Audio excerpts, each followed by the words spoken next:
going, guys? And welcome back to another episode of What Do You Do for a Crust? A very special episode today. I'm very excited and very much my mouth salivating because we have with us today a butcher, and I just think this is like one of the most pinnacle of masculine roles, I got to admit.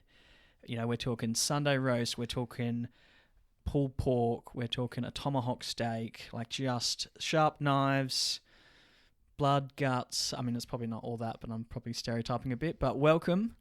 Thank you. Thank you for having me. We're very excited to have you. As we do in every episode, we're going to start off with our first five.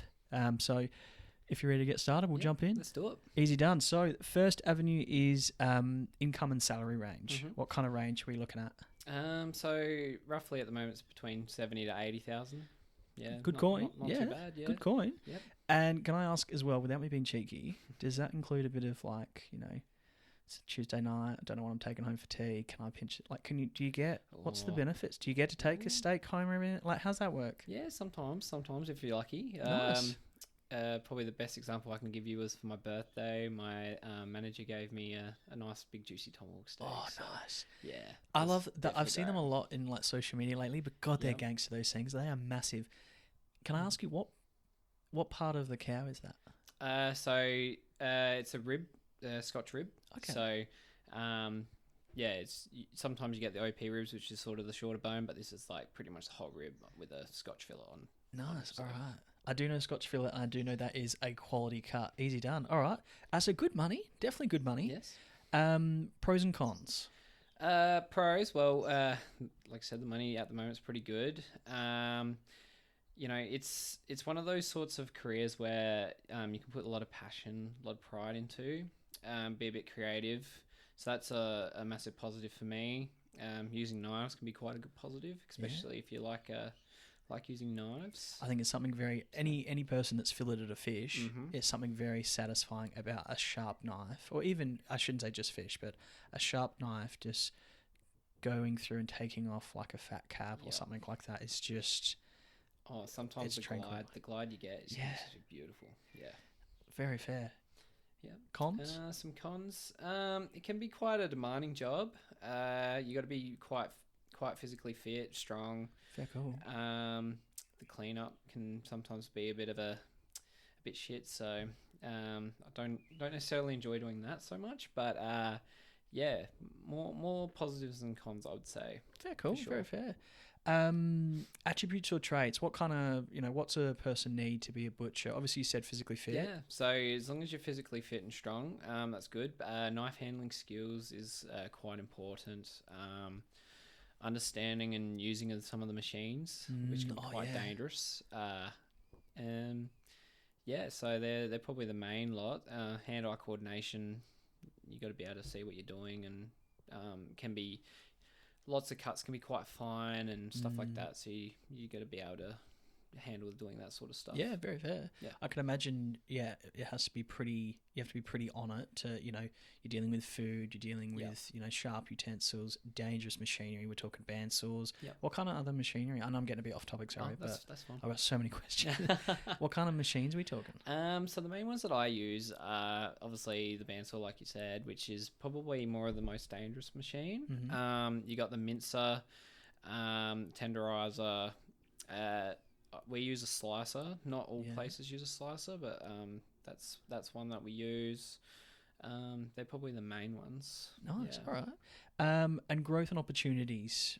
Being a butcher, what's the potential opportunities you have for future? Is it like having your own butcher store? Is it being a manager, a team leader, senior butcher? I honestly have no idea. No, so I'm a retail butcher in the supermarket industry. So where my career progression could go to is I have taken a step down to be a 2IC for a different company. Cool. So I have the aspirations to then become a manager again. Mm-hmm. If I happen to want to go further than that, I could be a meat supervisor and oversee the company's meat lines and trades and stuff. Maybe if in the future a possibility came up, a butcher shop might be something to go to, but it's probably not in any near future of mine. But Always a possibility Yeah, on the there's track. always a possibility. That's the thing about being a butcher these days is that the demand is quite high, especially for younger butchers, Yeah. as it is an older profession that, in a way, is sort of dying off a little bit. But if you can, um, you know, you put yourself out there. There's a lot of butchers at the moment that are younger, especially outside of SA, that are really heavy in the social media and creating a little bit of a boom or interest in the trade. So there is a possibility of becoming, more involved as it goes on.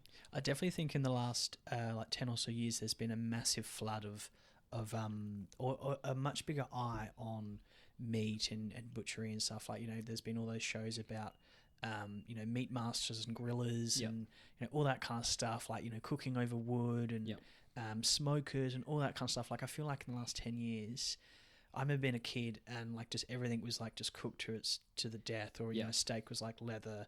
Not that I'm not saying my dad cooked like that, but just it didn't seem like we had as much of a passion or a care about it. Whereas now there's so much more, organic, grass fed, all that kind of stuff. I just feel like it's a really good industry to be in. It's bloody interesting it's and fantastic. very popular. And that's where the creativity come into it. Like, it, in a way, it's an art form. Well, it is an art form. Yeah. And if you're smart enough or creative enough to come up with different ways to create sales or generate interest, like, there's plenty of opportunities in the meat game. Fair call. Yeah. I can imagine. I mean, I do agree it's an art form because you need to make raw meat look appealing. Yeah. Which is not always that easy of an avenue. And I know. Like, as an example, older generations, didn't waste as much of a meat cut, but now we're probably a little bit softer. And again, I'm stereotyping, but I don't know a lot of people that want to have lamb's brains or anything like that, or or haggis or anything like that. Like, definitely a little bit. Or we don't even do a lot of roux in Australia, as an example. No, exactly. There's a lot of hesitancy there, but we just want like the clean cut rump steaks or something like that. Okay, I gotta ask, as a butcher, what is your favourite meat? What's your favourite cut? Oh, wow. Definitely, I used to say Scotch fillet was definitely my favourite, but I generally like to be creative. So at the moment, my go-to is just some nice fatty beef mince and then just turning it into these like little smash patties. A little bit of that's to do with my health kick, but at the same time, like, it has a lot of flavour. Might get into it a bit later, but fat is where most of the flavour in meat comes from. So if you can be very creative with that, which I sort of have been, it's very, very nice. I do definitely want to unpack the health kick and fat and that, because I do think, you being around meat all the time, I would be eating sausages. I'd be the size of a house because I'd just be like, oh, smoked bacon. I can't stop myself. It just tastes so bloody good. So I know I'd struggle. Another important question, because I feel like this is a bit of sacrilege, really. What is the best way to cook a steak? Are you a blue, rare, medium bloke? I am definitely a rare. Yeah. Blue on occasion, but there's factors for me to cook a blue steak. Yeah. So most of the time it's just safe to go rare. Fair call. I'm a medium rare. A little too much blood, and not that I get queasy or anything like that, but I'm like, I wouldn't mind just a little bit more cooked. And I do like a little char. I got to admit, I'm a sucker for a bit of char. Bit of crust. Yeah, a bit of crust. Thank you, crust. Exactly. Crust is perfect. Sear, reverse sear. What are we talking? How do you? Oh well, I would, for most of the time it'd be a sear, but I'll go back to the tomahawk that I got for my birthday. Yeah. And I did a reverse sear on that, and that came out absolutely amazing. Nice. It was a Japanese spec as well. So high end. Pretty high end. Yeah. And that goes back to the fat as well. Nice, good marbling. Yeah. And it just melted. There's something so seductive about meat, like marbling, crust, melted. Like, I feel like it's really undervalued that, like, sometimes I've had a shocking day and just I come home and I go, oh, I've got a good steak for dinner. It just makes me feel better. Like, it generally just makes me feel better. Yeah. Okay, fair call. Fair call. Can I ask you, given that you're in the supermarket butcher avenue, I know a lot of individuals want to support like their local butcher. Yep. Or I know some individuals that are like, oh, the butcher's meat is better at an independent butcher than at a supermarket. Can I ask your opinion on that? And do you think that's a fair... I mean, it's a bit of a stereotype and probably a bit of a myth. It is definitely on stereotype levels. Yeah. But these days you'll find most supermarkets usually come from factories. Yeah. But especially at the moment in SA, most of the supermarkets in the independent line have in-store butchers, which are very much in line with butcher shop level butchery. I agree. Yeah. Every time I go, like, I won't go to like a real big chain, but I'll go to like a local supermarket, and you're speaking to a person. You ask, oh, what have you got at the moment? What do you recommend? Yeah. It's the exact same vibes as a standard butcher shop. If anything, it is a standard butcher shop, and I find normally they have better selection. Yeah. To be fair, yeah, interesting. Okay. And to be honest, a lot of the time, not that I'm trying to do under the local butcher shop, but normally they're better priced as well. And we're all, we're all trying to tighten the belt a little bit. Mm-hmm. And I find, start of the week, I need to plan what I'm cooking for the rest of the week. I can go and I can see what's on special and, okay, yeah, bit of bacon, bit of mince, bit of steak, bit of chicken, whatever it might be. And I can usually get like a pack deal or something like that, and normally ends well. So fair enough. Yeah. Okay. Yep. It's definitely on the same level. So if you do feel like, oh, I'm not really supporting a butcher if I go and buy it in a supermarket. Well, if you go to a supermarket that has an in-store butcher, it's exactly the same thing. Yeah. Well, like we break lamb, we break beef, we break pork. It's the same thing. So that is very much a stereotype. Yeah. If you wanna think about it though, if you want to go to like a Woolies or a Coles, they're all factory buy-in. So if you want to still support a butcher in a supermarket, then you go to independents. Yeah, fair call. Yeah, fair call. Nice. All right. This is a bit of an odd question. What's your favourite meat? I guess are we talking chicken, poultry? Are we talking seafood? Like, so beef's probably still the number one. Mainly because like you obviously get more variety of cuts, more creativity, because there's just so much more volume to it. So yeah, I would definitely still say beef. Yeah. Yeah, cool. I know, we talked about health stuff very briefly before, and I've got some queries for you because I'm very keen to see what a butcher thinks of it. But I know a lot of the mates that I know that try and eat quite lean. It's chicken, like. Not even like fried, it's baked or poached chicken with salt and pepper and you hear the like chicken and rice kind of thing, and that's normally the avenue. But in the last couple of years, the carnivore diet's just come through, and I know a few people on the carnivore diet and have had really great responses. And I'm not advocating for the carnivore diet by any means, but everyone's a bit different. Can I ask for yourself, how do you think? I don't know, you're not a health expert, but just from a butcher's perspective. Well, I can go into a little bit of detail based on the diet that I'm sort of running with at the moment, because the diet I'm sort of running with at the moment is a low carb, low sugar diet. So it would involve a lot of natural foods, which obviously includes meat. And so the carnivore diet would be very similar, although you're not getting the same benefits that you'd get from eating some of your vegetables and stuff like that. So you got to find your nutrients from other places. So I would say it would be very, very similar to how my journey's going in a way. So I eat more in terms of higher fat volume. So then my body uses the fat as energy rather than using like the carbs, and sugars and stuff like that, and which generates insulin. So it would essentially be that exactly the same thing. So it is kind of viable, but then you have to find your other nutrients that you don't get from the vegetables and stuff. So it's probably more on that percentage of like maybe 75% like healthy, I would say. Yeah, fair, cool. Yeah. And I should say for the ladies and gentlemen listening, our butcher today is in very good shape, so it definitely works. Sorry, I'm blowing a bit of smoke up your ass there, and a bit of host flattery, but I mean, proof in the poison kind of thing, or proof in the pudding. Okay, yeah, fair, cool, yeah. I'm one of those individuals, I guess, where I think like a balanced diet is always helpful, but just sometimes you just feel like you need a bit of meat, or you maybe lacking a bit of protein, or particularly for a female, you need a bit of iron. Maybe it's just a good option. And of course, the proteins are a very important thing to keep high, especially if you are trying to be active or trying to build muscle and stuff like that. So eating the idea of eating too much meat, obviously there's a limit, but don't be afraid to eat a fair heavy amount of meat. I feel like you can eat more lean protein, like quantity wise, compared to something that's full of carbs or full of sugars, or a lot of preservatives. And it will keep you fuller for longer as well. Yeah. So you don't need to necessarily be afraid about eating too much meat. Like it's not. Don't go overboard, but there is, you can eat a high amount of meat if you really wanted to. Very cool.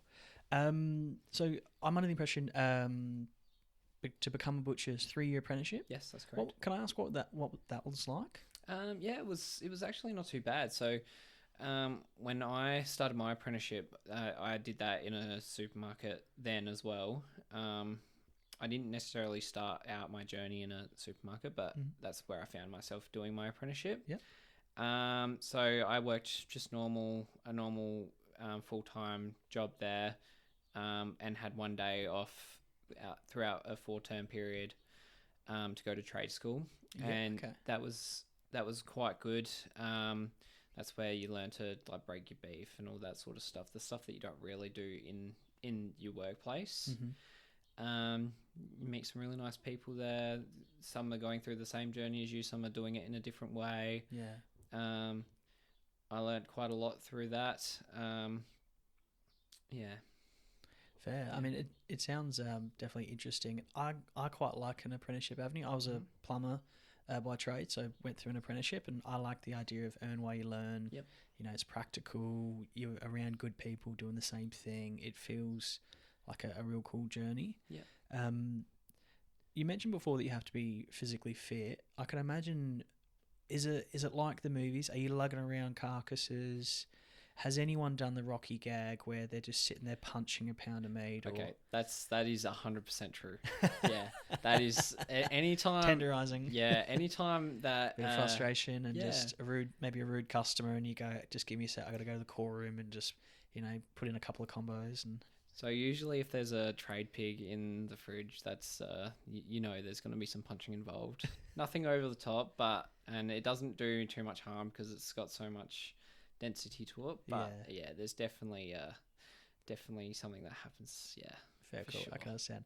What's the usual hours for a butcher? Is it early mornings? Is it late start? Because I honestly don't know. So I'd work a 38-hour roster. Used to do 40. At the moment, most starts are either 6 or 7 o'clock in the morning. Shit. Okay, early. And I'm finishing. The latest at the moment, I'm finishing at 3. But how does that work for you personally? Like early start, early finish? Without getting too much into my past jobs just now, it's so much better for my work-life balance. The roster that I'm working at the moment, I have more time to, if I want to go to the gym or go for a run or catch up on some housework or prep food or do whatever I need to do. I have time, and it's worked out amazingly for my mental health and me working on myself. It's been a revelation for me. Nice. Well, that's good to hear. All right. Yeah. I can imagine you're around meat all the time. You're around not just meat, but I think a lot of people, whenever you go into a butcher's display cabinet and you walk past, there's parsley, there's herbs, there's onions, there's if it's like a shazlik, it's not just simply meat and prep. Usually there's other things. I can imagine there's quite a lot of pressure and learning on not just presentation but probably food safe handling as well, and that kind of stuff, and everything has to be cleaned and washed down. I can imagine that's pretty hard end of the job as well. Like, you got to make sure you're cleaning it properly. Yes, there's lots of things that you got to follow. At the moment we don't actually use any veg or anything because you have to get it sort of processed from higher up to sort of get like the nutritional values and stuff like yeah, that. So yeah. so in my particular aspect, we are sort of pushed away from that a little bit these days. But if you do go into a butcher shop, yeah, they 100% do that sort of stuff. Yeah. I got to admit, I am a sucker for a lamb shank. I'm a slut for a lamb shank. Something about a slow cooked lamb shank is just beautiful to me. But I feel like society's done me a dirty. 20 years ago they were cheap as chips, and they were the the bum of the cut that no one wanted. Now they're pricey, and obviously because they're very popular. They boom, yes. Yeah. So a lot of that comes from the popularity of cooking shows and stuff. Okay. So when you see on a cooking show and they start doing these really out of whack, like probably it doesn't seem as wacky these days because it's sort of everywhere. But back the early 2000s, that's how recently we're talking as well. It's not that long ago. No, it's not really that long ago. And they started popularizing all these random things. And the boom periods come, and like you see it in magazines or recipe books and stuff like that. And so people will get more interested in that. And I guess that comes down to what we were talking about before with creativity and stuff. Majority of the meat or parts of the animal that you cut up or whatever can be used. You just got to be able to be smart about it, understand like tendernesses and fat levels and stuff like that, and then you learn how to cook it that way. So, and that's how it starts. Fair cool. Yeah.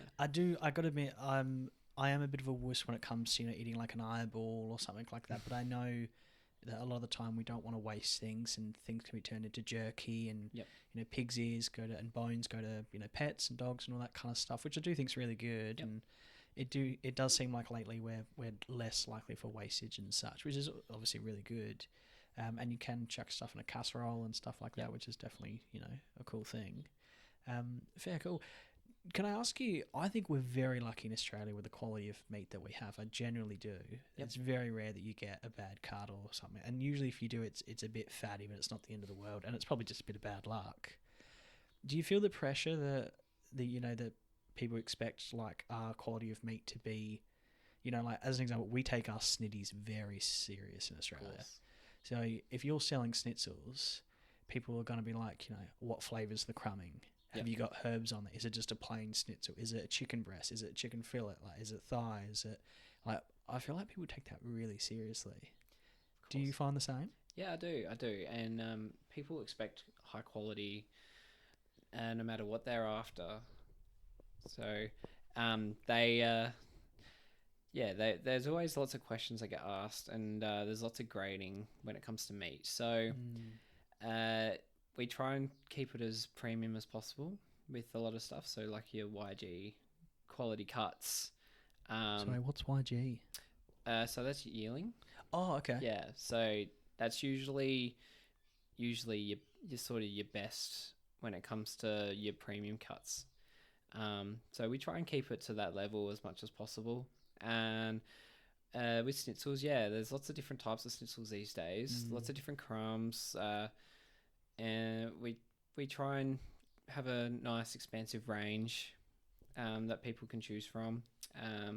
Palmy schnitzel is probably the most popular these days. Palmy schnitzel, as in that's the, so it's the like flavour. a Parmigiana crumb. Okay. Yeah, and it's quite nice. So very cool. All right, that does sound alright. I might have to get on that.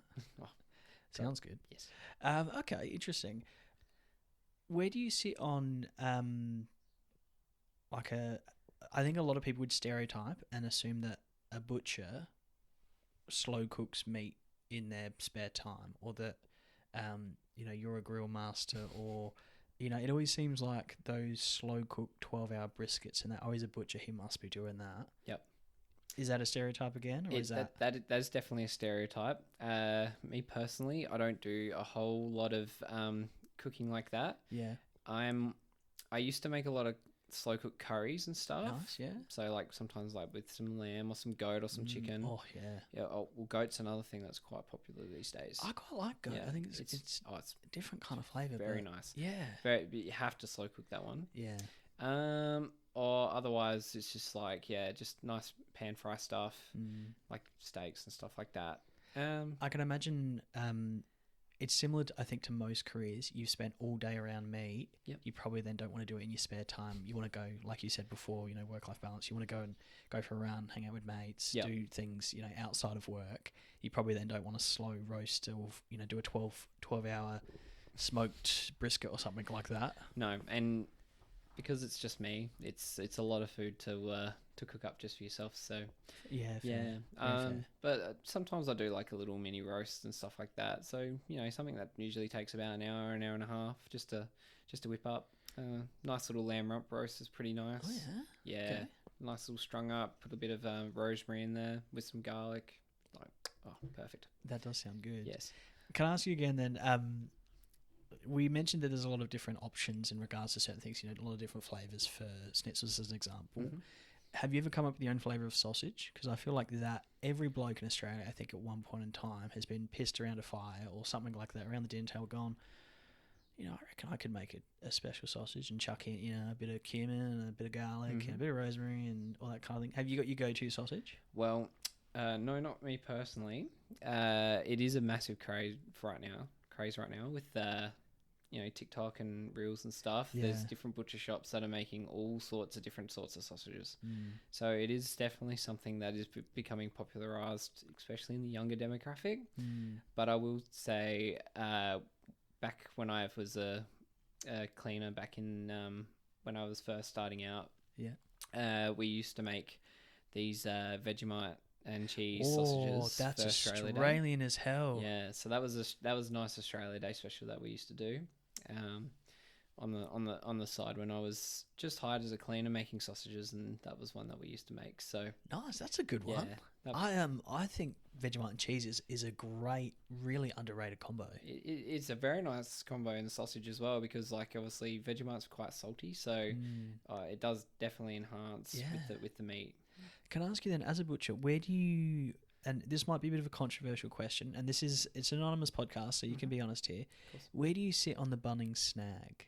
Oh, the Bunnings snag. Yeah. Oh, that's goated, isn't it? Well, I mean, some people are like, yeah, absolutely. Some people go, I have to pay $4 for a sausage and bread with onions. So, for one, it's a choice. You don't have to buy one. That's But fair, for that's two, it's not necessarily you're buying a Bunnings snag for the sake of buying a Bunnings snag. The money does go towards whoever The fundraiser that's doing yeah, it. the fundraiser that's doing look it. at it. Yeah. So, if you want to go to Bunnings and complain about paying $4 for a Bunnings snag, then who's really the fool here? So yeah, I mean, that's fair. That's Yeah. very fair. I tell you what, hell of a marketing strategy though. Hey, like you're walking into Bunnings and you just smell that barbecue and that cooking of onion and the frying of the sausages, and you could be full and have just eaten, but you're like, oh, that smells good. Yeah, it's goated. It's top tier in Australian culture. I heard that they made a car air freshener of like the sausages of car air freshener,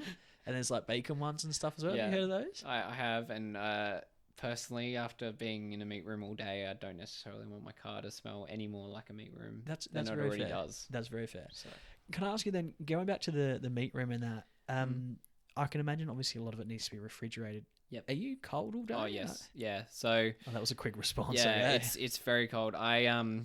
You'd think it'd be pretty silly for me to be working in this profession for someone that absolutely hates the cold. I can't stand the cold, and I work in a cold room. So Yeah. it's 8 hours of hell, but it is worth it. Yeah. Very cool. I can imagine, even if you're cutting and prepping meat, and that still needs to be fairly cold because it can't be in a heated room to a certain point No, because of course not. it's got to stay in safe temperatures and stuff. So We've got strict guidelines with dating and stuff like that, and it's all factored into how cold is the room and how long it stays out in the room and all that sort of stuff. So it's pretty like a lot of regulations and stuff, and important for food safe handling. of course, and so you sort of have to run it by a bit of a T sort of thing. Got to make sure, do everything in your power to make sure it lasts. So with meat, bacteria grows in heat. Yeah. So the colder it is, the slower the process happens. It doesn't stop the process. It just slows it down. So that's why you need to obviously be in a cold room, Yeah. keep it in the fridge as long as possible, and all that sort of stuff to just slow the process of it all down. Can I ask you then, this is a bit of an odd question, that dry aged meats and that kind of stuff, or even jerky, sometimes you'll walk past the counter and there's a bucket of jerky and it's one strand for $1 or whatnot. Yeah.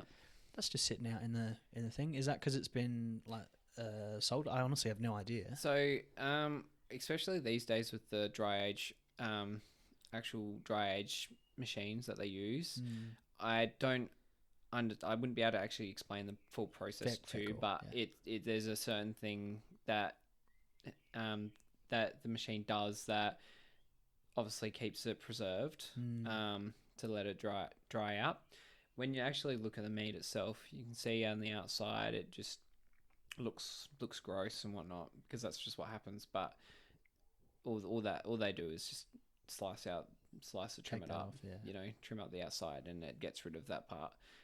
Because the way, especially like beef and stuff, the bacteria only grows when there's oxygen actually hitting. So with beef, it only really hits the face. So only the outside's going to be contaminated, where the inside. I mean, that makes sense. Yeah, I never thought of it that way. That's why you can eat steak that's technically raw. Yeah.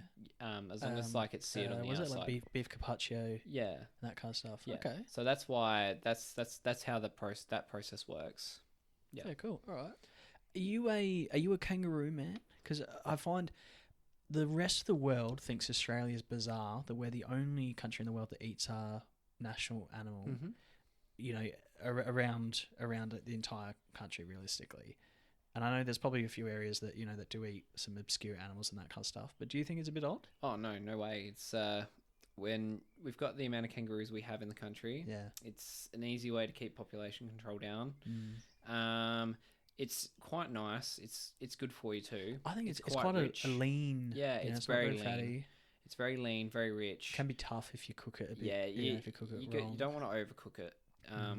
But it's probably more in line that you have to cook through it, but you just don't overcook it. Yeah. But it is actually really good for you. And like I said, it's quite rich, it's quite lean.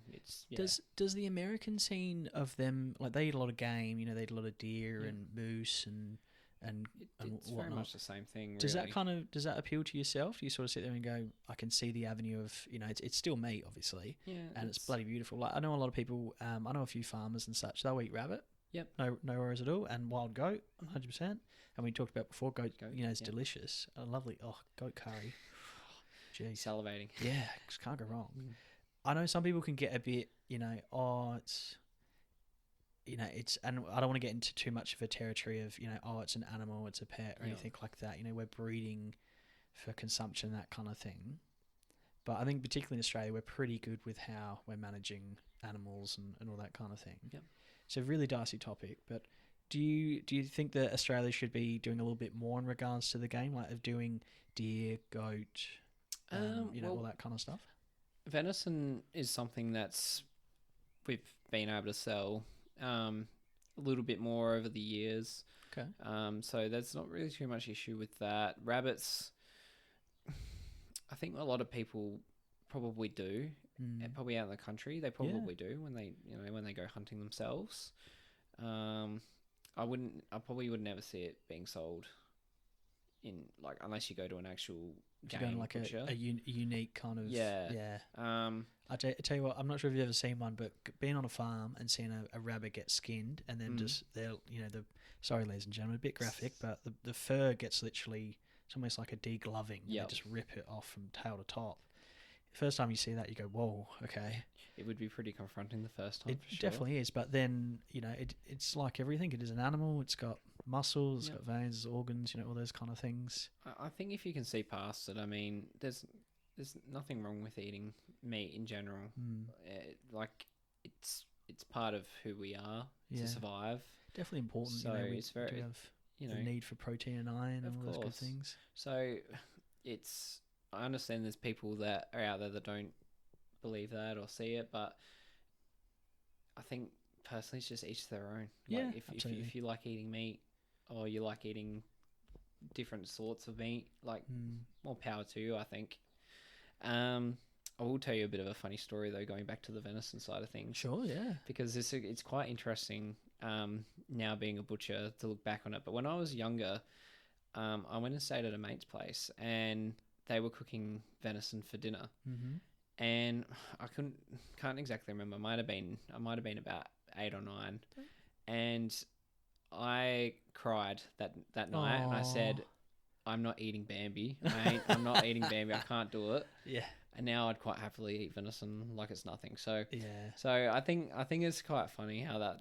I just wanted to sort of throw that in there because I think that's a funny story. No, that's fair cool. Yeah. One of my very good friends, he's a pretty Aussie kind of bloke, and I wouldn't say rough around the edges, but just a truly Aussie bloke, and he is very interested in trying to taste every different animal or just multiple different animals. So he wants to have crocodile.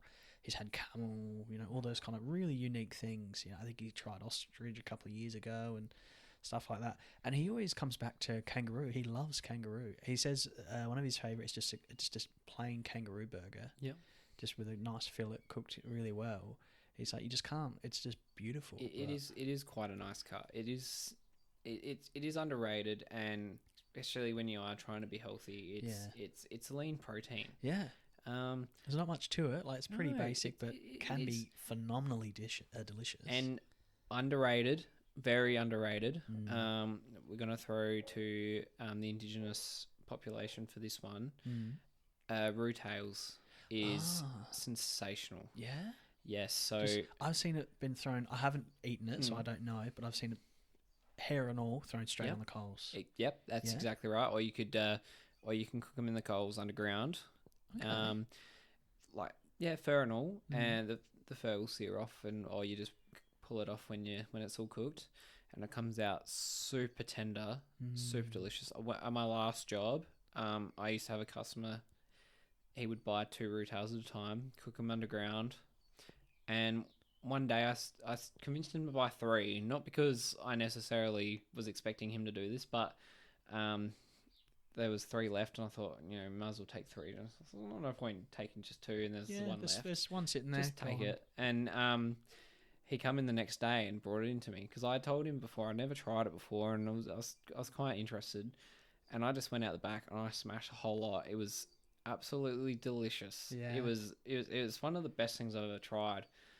So if you are interested in trying kangaroo, and you have the interest in trying, Try a roux tail. It's delicious. I mean, I think that's a very fair thing to say. I'm always an advocate of don't knock it till you try it. You've at least got to, if you tried it and you didn't like it, okay, fair if it's not for everyone, but at least try it and see what you think. Yep, I agree. Pretty, historically very important meal to enjoy, and we don't waste anything. There's nothing wrong with that. And any way to get something that's on the cheaper side, and going back to it, being creative. That's butchery, being like with your cooking and stuff, like coming up with different things. Like this year, I've tried ox liver for the first time. And it's actually not that bad. And I would mix it with some mince in the wok, and chuck an egg in there, some veggies and that, and got a lovely stir fry by the sounds of it. Lovely stir fry, and it's just a cheaper source of protein. And people need to see past the grossness of it a little bit. Yeah. If they want to try some new things, so because it could save you a lot of money as well, and you might find something that's quite tasty. That's very fair. When I was an apprentice, I used to work for this lovely Greek gentleman, and I'm saying he's Greek for the point of the story. Every year at our Christmas show, he would do a whole lamb on the spit. And just the smells, the garlic, the lemon, just incredible. And at first it did look a bit confronting because it was the whole lamb. The whole lamb. So you'd be like, like eyes and all. And I think he'd put some tinfoil on the legs just so they didn't burn. Yeah. But just the smells were just incredible, and you can see all the juices dripping, and just if you haven't experienced one of those things, like it's a whole nother world, really. It is. It's absolutely nuts. If you get a spit, and you chuck a lamb on there, and you're like just rotating all day, the smells just waft. It's amazing. I mean, you'll get your neighbours coming around being like, "Oi, what are you doing?" And you're like, "No, nothing." They're like, "No, we know you're doing something," because they can smell it, and everyone's jealous. Circling back to the cold rooms and that, you mentioned before right at the start that you need to be pretty fit and pretty strong. I can imagine because you are lugging around not just dead weight, but Yep. some big animals. I can imagine not the bigger the better, but big cuts of meat that then have to be cut and whatnot. Yep. How does and I'm obviously an absolute novice here. When you've got a full slab or whatever it might be, is it that do you portion an animal to the cuts based on what's selling, based on what suits in the animal? Is it the same thing for every single one? Does it change? Like, how's that work? So most of the time it's all the same. I'll speak on my experiences of lamb because that's the main thing that we break up. Yeah. It usually works in thirds. You got your forequarter, your barrel, which is like where your loins and that are, and then your legs. And the basic way of doing it is you break it up into the thirds, and then you take the neck and the shanks off the forequarter. Okay. Yeah, cut that mainly into chops. Then your loins, you get your loin chops, you get your racks, your cutlets and stuff out of that. Then you got your flaps. That can be, you can do spare ribs out of that if you wanted to, or just sell them whole. And then the legs is a little bit more creative with the legs. More often you get your diced and stuff from there rather than the rest of it. Yeah. But you get your leg roast, your rumps, your chump chops and stuff like that. Can I ask then, I know a lot of people that do this and I think it's such a smart idea, but I want your opinion on it. A lot of people, when they go to the butcher and they order certain things, they'll ask the butchers to cut certain things, or, hey, can you quickly dice that for me, or can you clean it up, or can I get a certain cut? Do you guys mind when people ask that? Because I know it seems like a little bit of a basic customer service thing, but it is extra effort. It means you need to get out a knife. It means you need to get it prepped and sorted. It's probably already been presented how it should be or sold how it should be. Yep. Not necessarily. I mean, at the end of the day, the customers are what keep us in the job. Yeah. So, and then a lot of the time, it is they can ask for something that's just a little bit different, where you can be a bit more creative, and then it's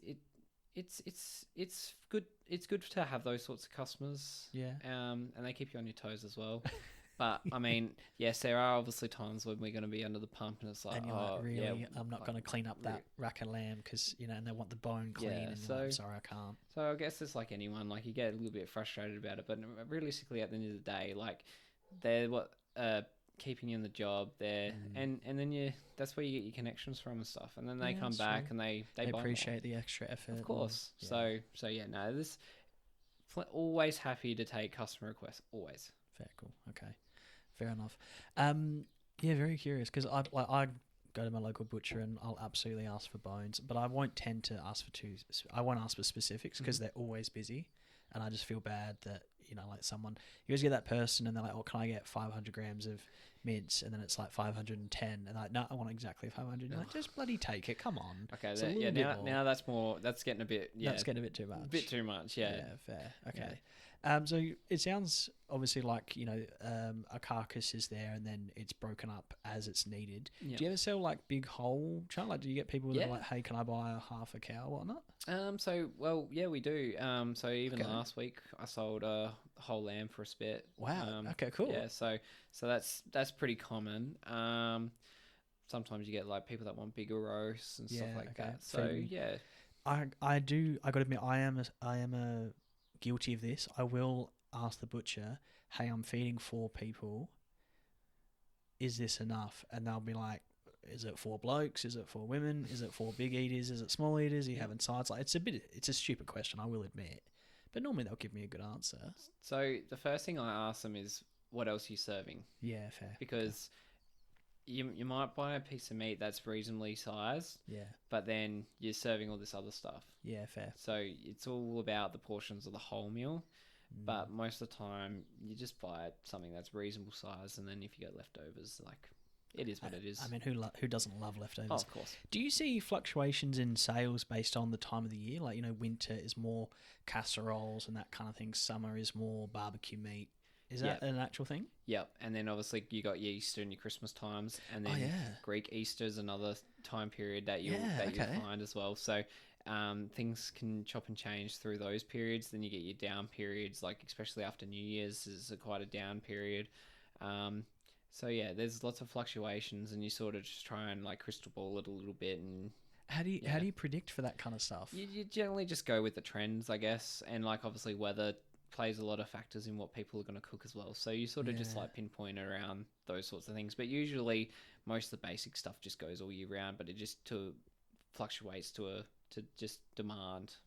You know, the Aussies are going to get lamb chops, sausages, and schnitzels. Yeah. Yeah. Yeah. Okay. Fair enough. Well, we are at time. Thank you so much for being here. Oh, my pleasure. Really appreciate. Very interesting. I could talk about meat all day. I just think of some of the delicious things.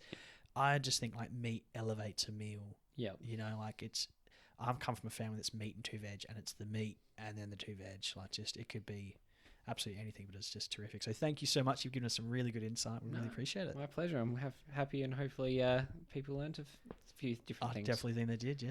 Beautiful. All right. Cheers.